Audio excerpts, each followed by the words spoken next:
You know, in my business, I see all kinds of things come through the door. Gold, diamonds, weird historical artifacts you wouldn't believe. But there's something special about old silver coins. They're not just pieces of metal. Each one is a tiny piece of history you can hold in your hand. Think about it. Who held this coin? What did they buy with it? Was it for a loaf of bread? Or was it to pay a soldier fighting in a long-forgotten war? Every scratch, every worn-down face on a coin tells a story. It's a direct connection to the past, a link to people and places that are long gone. That's what makes them so fascinating to me, and to collectors all over the world. Silver has always had a kind of magic to it. It's been prized for thousands of years, way before it was ever turned into money. People used it for jewelry, for religious items, and as a way to store wealth. It's beautiful, it's rare, and it doesn't rust or corrode like other metals. When ancient civilizations needed a reliable way to trade, silver was the perfect choice. It was valuable enough to be important, but not so rare as gold, so you could make smaller coins for everyday purchases. It created a system where a farmer could sell his crops, and a craftsman could sell his goods, all using a standard form of payment. It was a revolution that changed the world forever. The journey of a silver coin is a journey through human history itself. It starts in ancient kingdoms, travels through the rise and fall of massive empires, crosses oceans with explorers, and even helps build new nations. A Greek coin might have been used by a philosopher like Socrates. A Roman denarius could have been in the pocket of a legionary on the frontier. A Spanish piece of 8 might have been salvaged from a pirate shipwreck. These coins are witnesses to history.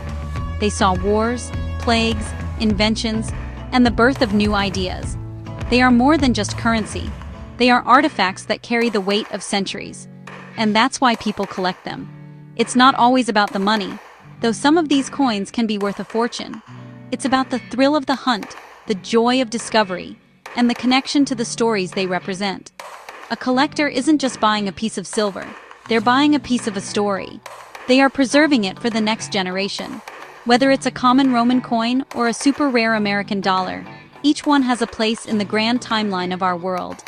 And in this essay, we're going to take a journey through that timeline, one silver coin at a time. You never know what you're gonna find. Our story begins a long time ago, around 600 BC. It starts in a place called Lydia, which is in modern-day Turkey. The Lydians were smart people and great traders, but they had a problem. At the time, people traded using lumps of precious metal, like gold and silver. Every time you wanted to buy something, you had to weigh the metal. You had to check if it was pure. It was a slow and difficult process. The Lydian king, a guy named Alyats, had a brilliant idea. What if they made standard-sized pieces of metal, guaranteed by the king himself? This was the birth of coinage. The very first coins were not pure silver. They were made from a natural mix of gold and silver called electrum. The Lydians would take this metal, heat it up, and stamp it with a design. The first designs were simple, often just lines or punch marks. Later they started using images, like a lion's head, which was the symbol of the Lydian king. This stamp was the king's promise. It said, "This coin has a certain weight and a certain purity. You can trust it." Suddenly, trade became much easier. You didn't need scales for every transaction. You just had to count the coins. It was a revolutionary idea that spread like wildfire. Soon after the electrum coins, the Lydians and their neighbors, the ancient Greeks, started making coins from pure silver. This was a big step. Silver was more common than gold, so you could make smaller coins for everyday use. A farmer could sell a chicken for a few small silver coins. A worker could get paid for a day's labor. These early silver coins were often thick and lumpy, not perfectly round like the coins we have today. The designs were hammered onto the metal by hand, so no two coins were exactly alike. Each one was a small work of art, made by a craftsman over 2,500 years ago. These Lydian coins changed everything. They made it easier for governments to collect taxes, pay armies, and fund big projects like temples and walls. They helped economies grow and made merchants rich. The idea of a government-guaranteed piece of metal with a set value was one of the most important inventions in human history. It laid the foundation for all the money that would come after it. And it all started with a simple problem in a small kingdom in ancient Turkey. Every silver coin in your collection today owes its existence to those first Lydian innovators. History is everywhere, even in your pocket. After Lydia, the idea of silver coins exploded across the ancient world, and nobody did it better than the Greeks. The Greek city-states each had their own coins, with their own special designs. The most famous of all was the Athenian tetradrachm. This was a thick, beautiful silver coin. On one side it had the head of the goddess Athena, the protector of Athens. On the other side, it had her symbol, the owl. These owls of Athens became the most trusted and recognized coins in the ancient world. They were used everywhere, from Egypt to India. They were like the US dollar of their time. These Greek coins were more than just money. They were a form of propaganda. They were a way for a city to show off its power, its religion, and its art. A coin from Corinth might have Pegasus, the winged horse. A coin from Aegina might have a sea turtle. These images were symbols of the city's identity. The coins were made with incredible skill. The designs were carved into metal dies by master artists, and the level of detail is amazing, even by today's standards. Holding a Greek silver coin is like holding a miniature sculpture from the golden age of art and philosophy. It's a direct link to the world of Plato and Aristotle. Then came the Romans. The Romans were masters of organization, and that included their money. Their main silver coin was the denarius. It was smaller than the Greek tetradrachm, but it was produced in enormous quantities. The Roman Empire was huge, and the denarius was used to pay the legions, build roads, and keep the whole system running. Early denarii had images of gods and goddesses, just like the Greek coins. But soon, the Romans started doing something new. They started putting the faces of living people on their coins, the emperors. This was a powerful political tool. Every time a new emperor took power, new coins were made with his portrait. The coins traveled to every corner of the empire, from Britain to Africa. It was a way of saying, "I am your ruler." The back of the coin would often show a military victory, a new building, or a message of peace and prosperity. These coins were the newspapers of their day, spreading the emperor's image and message to millions of people. But as the Roman Empire started to decline, so did its coins. Emperors would put less and less silver in the denarius to save money. People lost trust in the currency, and the economy suffered. The story of the Roman denarius is the story of the Roman Empire itself, a rise to incredible power, followed by a long, slow decline. After the fall of Rome, the world of coinage changed. In the East, a new power was rising, the Islamic caliphates. Starting in the 7th century, these vast empires stretched from Spain to India. And like all great empires, they needed their own money. At first, they copied the designs of the coins they found in the lands they conquered, like the Byzantine and Sasanian coins. But soon, a powerful caliph named Abd al-Malik made a huge change. He created a completely new type of coin, and it was unlike anything seen before. It was a revolution in money that reflected a revolution in faith. The new Islamic silver coin was called the dirham. What made it so special? It had no pictures. Islamic tradition discourages showing images of people or animals, especially on something as important as money. So instead of emperors or gods, the coins were covered in beautiful Arabic calligraphy. The writing was usually quotes from the Quran, the holy book of Islam. It also stated the name of the ruler, the year the coin was made, and the city where it was minted. This was a powerful statement. It declared the faith and authority of the Islamic Empire on every single piece of money. These silver dirhams were incredibly successful. They were made with very pure silver, and to a very strict weight standard. Because of this, they became a major international currency. They were trusted by traders everywhere. Archaeologists have found hoards of Islamic dirhams as far away as England, Scandinavia, and Russia. The Vikings, in particular, loved these coins. They valued them not just for their silver, but for their beauty and reliability. They would trade furs, amber, and slaves for these shiny silver coins from the distant south. It shows you how connected the world was, even over 1,000 years ago. The design of the Islamic dirham stayed pretty much the same for hundreds of years. It was a stable and respected currency that fueled trade and learning across a huge part of the world. During Europe's Dark Ages, the Islamic world was experiencing a golden age of science, mathematics, and art. The silver dirham was the money that paid for it all. It paid for the libraries in Baghdad, the universities in Cairo, and the palaces in Cordoba. These simple, elegant coins are a testament to a powerful and sophisticated civilization that left a huge mark on world history. They are a beautiful example of how money can be a carrier of culture and faith. While the Islamic world had the dirham, medieval Europe was, honestly, a bit of a mess when it came to money. After the Roman Empire collapsed, trade declined, and the consistent supply of silver coins just disappeared. For a while, many places actually went back to bartering. But as things slowly got more organized, kings and lords started minting their own coins again. The most important of these was the silver penny. For hundreds of years, from the time of Charlemagne in the 8th century to the late Middle Ages, the silver penny was really the backbone of the European economy. It was small, but it was the standard coin for daily life. These medieval silver pennies were often very thin and, honestly, pretty crudely made. They were hammered by hand, so the quality could vary a lot. The designs were usually a simple portrait of the king on one side and a cross on the other. The cross was actually very practical. If you needed to make change, you could literally cut the penny in half along the lines of the cross to make a half penny, or into quarters to make a fourth thing, or a farthing. This is where that word comes from. This practice, called cutting, really shows how rare smaller coins were. A whole silver penny was a lot of money for a poor peasant. As trade started to grow again, especially with the East, Europe needed bigger silver coins. The little penny just wasn't enough for large transactions. Around the 13th century, Italian city-states like Venice and Genoa started making larger silver coins called the grosso. Then, in the late 1400s, a huge discovery changed everything. A massive silver deposit was found in a valley in Bohemia, which is now the Czech Republic. The valley was called Joachimsthal. They started minting huge quantities of a large silver coin they called the Joachimsthaler. That's a mouthful, so people just started calling it a thaler. The thaler was a big, heavy, reliable silver coin. It became incredibly popular all over Europe. Different kingdoms and states started making their own versions of it. The Dutch made the Leeuwendalder, or lion dollar. The Spanish made their famous piece of 8. All of these large silver coins were based on the original thaler. And that name, thaler, was pronounced differently in different languages.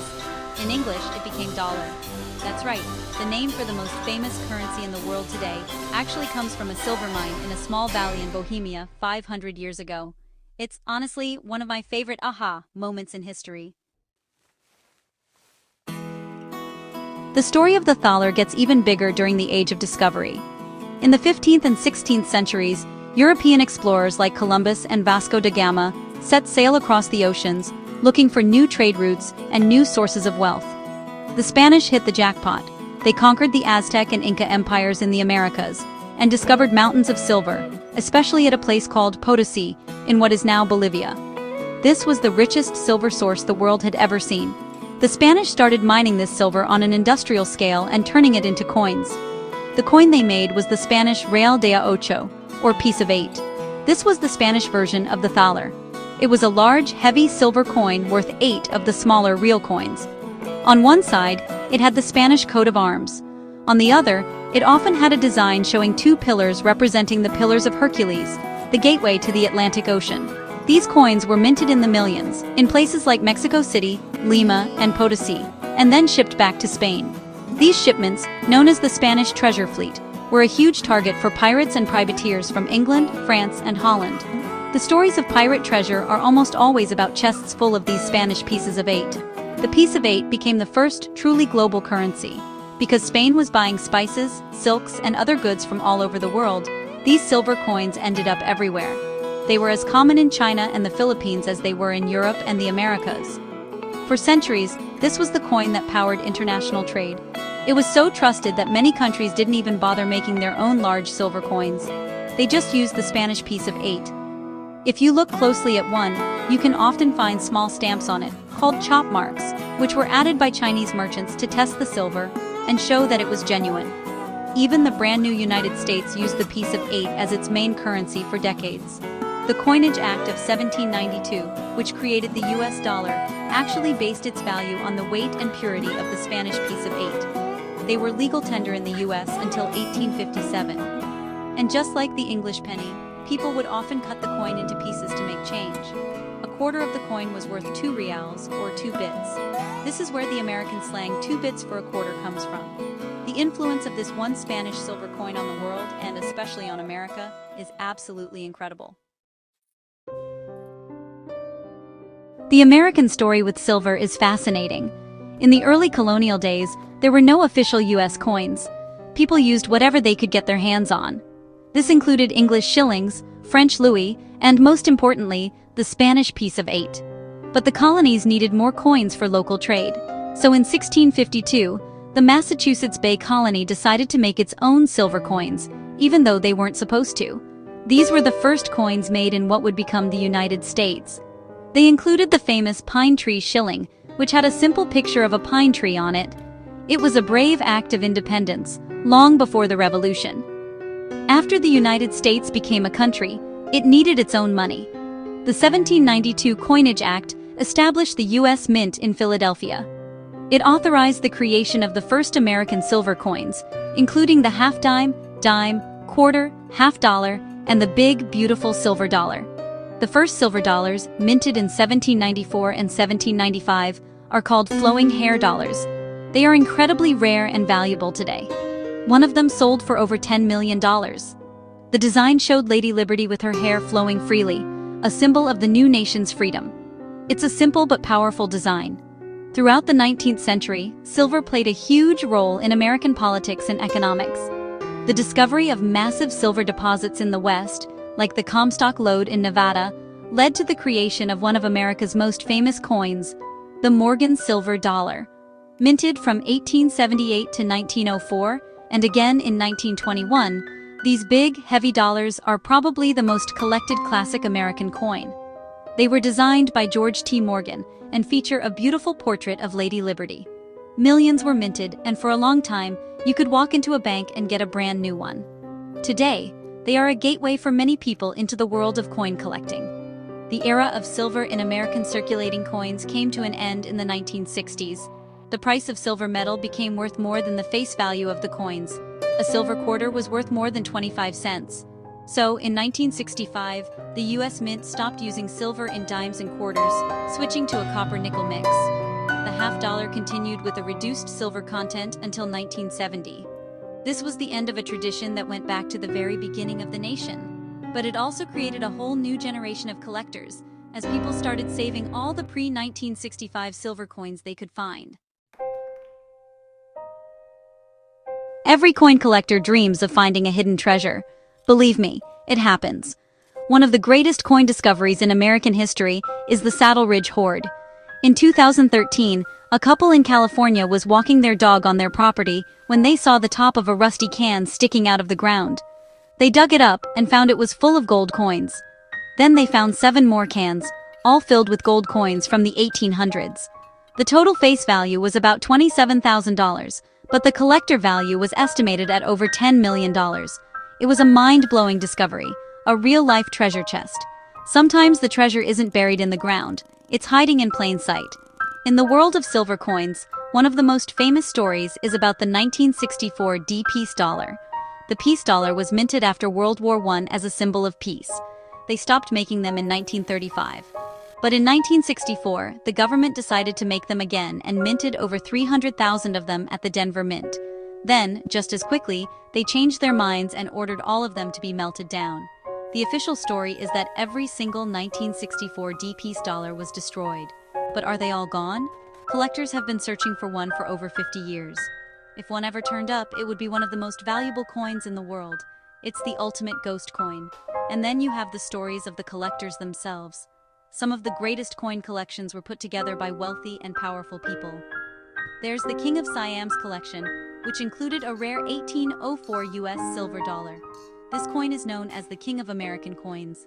Only 15 are known to exist, and they weren't even made in 1804. They were made in the 1830s as special diplomatic gifts.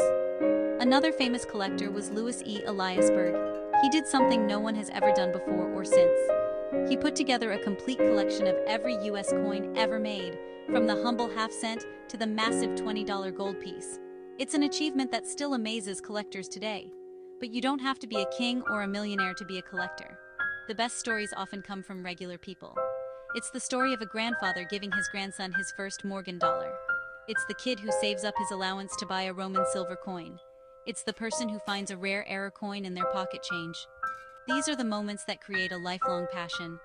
The thrill of the find, the connection to history, and the community of people who share your interest. That's the real treasure.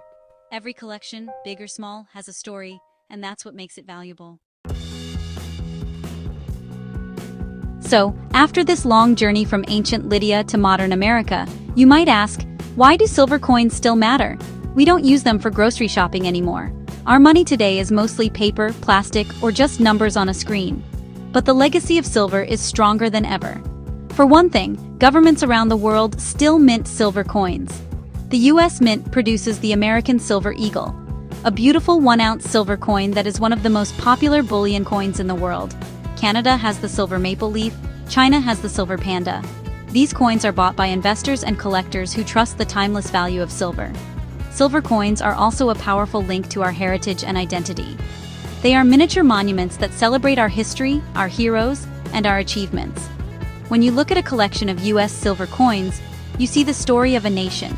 You see the early struggles for freedom in the flowing hair dollar, the westward expansion in the Morgan dollar, and the hope for peace in the peace dollar. These coins are tangible pieces of the American story. They remind us of where we came from and the values we hold dear. They are a way to teach history that is more engaging than any textbook. For collectors, the appeal is personal and passionate. It's the challenge of finding that one missing coin to complete a set. It's the joy of learning the story behind a particular design or mint mark. It's the community of fellow enthusiasts who share your excitement. Coin collecting is a hobby that can last a lifetime and can be passed down through generations. A collection is more than just an investment. It's a legacy. It's a curated museum of tiny metal discs, each one with a secret to tell. It connects us to the past in a very real and personal way. In the end, the story of silver coins is the story of us. It's a story of trade and technology, of art and empire, of war and peace. These coins have passed through the hands of kings and commoners, merchants and soldiers, philosophers and farmers. They have witnessed the rise and fall of civilizations and have traveled to every corner of the globe. They are proof that even the smallest objects can have the biggest stories. And that's why, whether it's a 2,500-year-old Greek owl or a shiny new American eagle, a silver coin will always be more than just money. It's history you can hold.